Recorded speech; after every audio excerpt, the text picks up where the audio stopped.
Director of NYU's Opportunity Programs, with 25 years of experience working with undergraduate students from low-income, minority, and immigrant backgrounds. Her career with the Opportunity Programs, the largest private university-based program in the state of New York, focused on developing initiatives that provided academic, financial, and cultural support to first-generation college students and their families.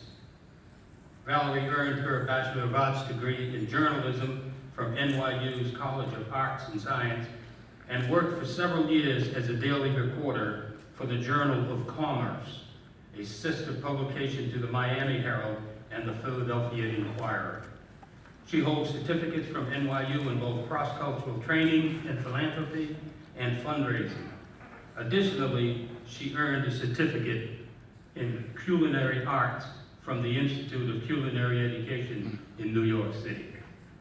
Valerie is the recipient of the 2011 NIA Administrators Award and is co-project director for the Singapore-based organization Touch of Harmony, whose mission is to promote interfaith, interracial, and intercultural understanding through global community service learning programming amongst college goers ages 18 to 21. Through this initiative and others, she led groups of college students through parts of Southeast Asia, including Singapore, Malaysia, Indonesia, and Sri Lanka, and traveled with student scholars and notable NYU faculty on research colloquia held in many different countries all across the globe. This November, Valerie looks forward to celebrating the 40th anniversary of her graduation from the Bronx High School of Math and Science, one of the nation's leading science and math high schools in the country. Ladies and gentlemen, please give a warm welcoming to Ms. Valerie Cabral.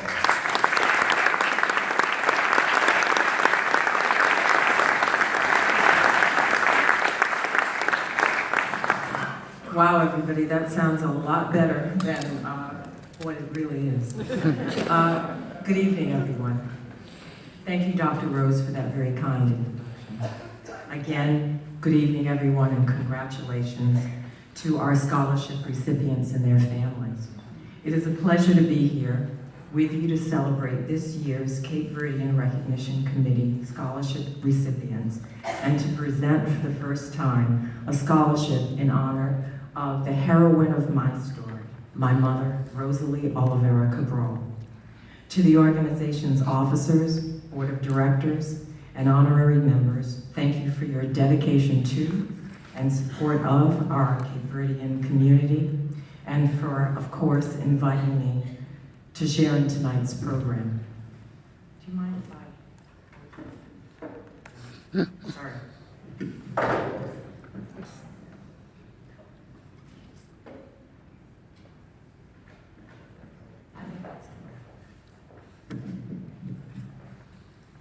To the chair of the scholarship committee, Marilyn L. Gonzalez, and its members, thank you for all that you do to make nights like this possible. As many of you already know, the word on the street here is that no one ever says no to Marilyn. I heard that. Me included, now all of a sudden. And no one says no to the fundraising team. Amazing. So I'd like you all to join me as we congratulate them for the incredible job that they do in honor of our Cape Verdean heritage. As you heard earlier, the scholarship committee has raised, and I was doing the math because I did go to a great math and science high school, and I think, given the figure I knew from before and tonight's adjustment, I think the committee has now raised in the neighborhood of $285,000, which translates to 296 scholarship awards.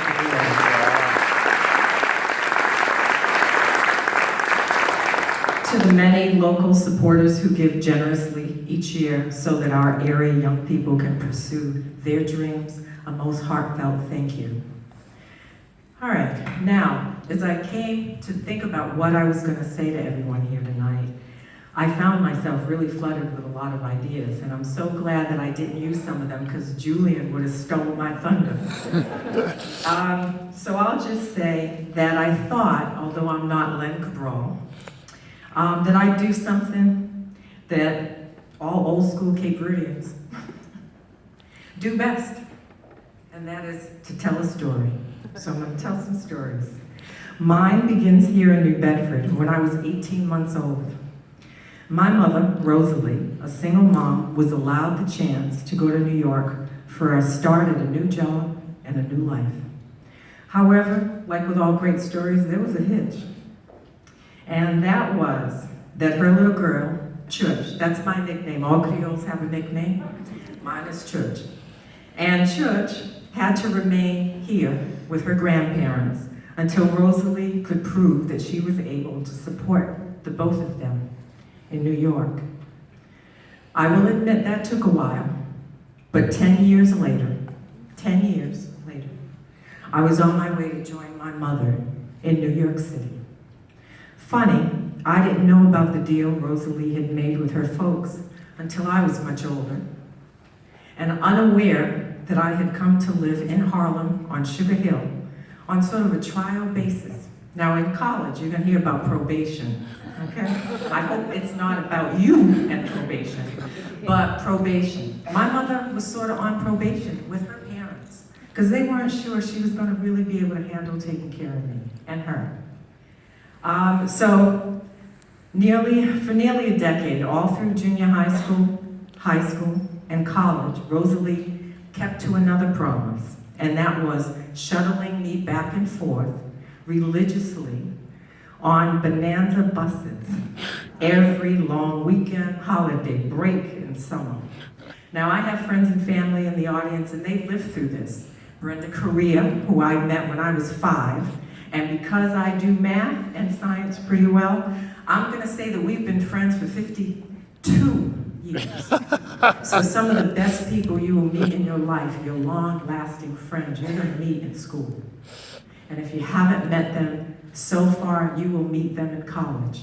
And if you're smart, you will keep them. So,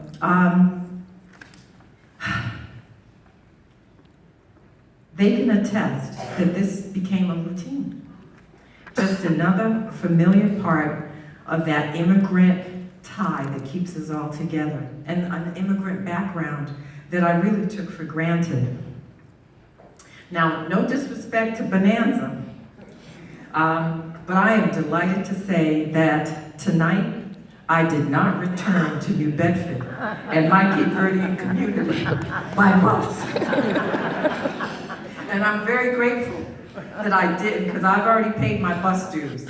And when you're in college and you come home from your place, your new home to your old home, you too are gonna ride the bus. And so when you're at that point in your life after where you don't have to ride the bus, you're gonna be grateful.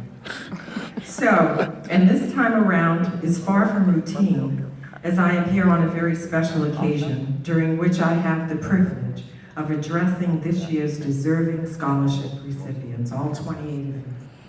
It's poignant that our venue for this very meaningful evening is our own New Bedford Whaling Museum here on Johnny Cake Hill. You, this year's scholarship recipients, hail from sturdy New Bedford stock, flavored by an impressive Cape Verdean legacy and exemplified by notable past residents such as Frederick Douglass, Cape Verde-born evangelist Daddy Grace, Qualcomm founder Irwin Jacobs, and dare I not mention, especially since many of you may be following this year's NBA playoffs, Joe Lacob, owner of the Golden State Warriors, New Bedford born. Maybe like me, your road to college began in kindergarten on that very first day when someone loved you. In my case, my papai, who put on his good suit and everybody knows the significance of putting on a suit when you are Cape Verdean and you're in New Bedford. It's an important occasion. So he puts on his good suit and he walks me to a Christian Avenue school, delivering me to Miss LaPlante, who was waiting at the door. And so then Papai comes back at 3 o'clock to pick me up and walked me home to South 6th Street. eager to hear all about my day at school, my first day at school. Given the impressive turnout here this evening, something tells me that you have at least one papaya in your life. And that is someone who believes in you and encouraged you in all your pursuits. In my case, I was fortunate to also have Rosalie, who was brave enough to set out to make a new life for us and succeed admirably by any standards. She was no helicopter parent, she never hovered, but she was nevertheless a steadfast advocate and an amazing, unwavering role model who always encouraged me to do my very best. I hope that you have a Rosalie in your life, and I hope that during your college years, you will be lucky enough to have at least one Mr. Henkel. I told you this was a story, so bear with me. Let me tell you about Mr. Henkel, my freshman English teacher. From the day I handed in my first essay, he recognized something in me, a talent, a drive, something in my backstory that moved him. One day I told Mr. Henkel, quite a matter-of-factly, that I was going to take a semester off, my spring semester. I had just gotten there. And I'm telling this man, I'm not staying. I didn't have $500. I was missing $500 for tuition, and back in those days, tuition was relatively cheap compared to what tuition is today. But $500 could have been $5,000 when you don't have it. So I told him I was short paying my bill, and I was going to take a little time off from school to earn the money to come back. And without hesitation, he told me to meet him the next afternoon after class. He arrived at that meeting with an envelope stuffed with $500. $20 bills, adding up to $500. Money from his own pocket. Despite my protests, he insisted that I take it to the Bursar, a place college students will get to know and hate. You pay your tuition there. I eventually graduated 5 years, again, more math, 5 years instead of 4. And that's another story, and I'm not going to go into that one. But several years later, I returned to NYU, my alma mater, to get a job. Now, Mr. Henkel and I are colleagues, because he's still there. I tried to pay him back several times over the years, but he always told me that watching me develop into an accomplished professional and a decent human being was ample payment. Go out there and help other students whenever you can, he said. That'll be my payment too. So here I am, presenting what I hope will be a meaningful scholarship to one of many students here tonight, and to one that I am sure would make my mom, Rosalie, and Mr. Henkel proud. Forgive me, but now I must leave you with some inspiration. I mean, after all, I am the keynote speaker. So, I can't do my job unless I give the advice, and it's going to be real short. Seek out your own Mr. Henkels, but know he or she won't always be standing in front of a classroom. You'll find supporters and mentors and friends amongst academic advisors, multicultural office staff members, student affairs personnel, cafeteria workers, cleaning people, and my all-time favorite, the security guards. Remember, they are all part of your new community and worth getting to know. And here's one you're going to hear repeatedly because it is true. Stretch your boundaries in and outside of the classroom. Get yourself a passport and take advantage of semesters abroad, even maybe a whole year. Living and studying in another culture is really an amazing experience, and you will thrive and become a true citizen of the world. Seek out other viewpoints, and most of all, get comfortable with being uncomfortable. Truth be told, that's what college is all about. And lastly, and this is really simple, go to class. It sounds like a no-brainer, but so many make the mistake of thinking that they can get through a course by doing the readings only, or worse yet, thinking that the professor is not going to miss you. You worked extremely hard for your place at that dream school, so make absolute most of those college years. I am deeply humbled and honored to be here to witness the start of your journey.